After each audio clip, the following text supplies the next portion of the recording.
প্রসব বেদনা যখন উঠবে মা বোনদের, তখন কি করবেন? রাসূলুল্লাহ সাল্লাল্লাহু আলাইহি সাল্লামের বিবি উম্মে সালামা এবং জয়নব বিনতে জাহাশ রাদিয়াল্লাহু তাআলা আনহুমা,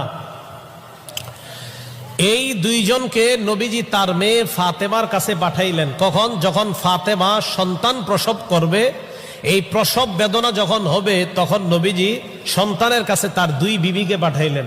প্রথমে আয়াতুল কুরসি, এরপর সূরা আরাফের 54 নম্বর আয়াত, এরপর সূরা ইউনূসের 3 নম্বর আয়াত। এটা পড়ার পর এরপর ফালাক এবং নাস পড়বে। এই ফালাক নাস পড়ার পর ওই নারীর উপরে দম করবে, ফু দিবে, তাহলে তার প্রসব বেদনাটা হালকা হয়ে যাবে। এখন কথা হলো, যিনি সন্তান জন্ম দিবে তিনি কি পড়বে ওই মুহূর্তগুলোতে? যদি তার সেন্স ঠিক থাকে, উনি যদি স্বাভাবিক অবস্থায় থাকে, তাকে একটা দোয়া শিখাইয়া দিবেন, আল্লাহু আল্লাহু রব্বি লা উশরিকু বিহি শাইআ।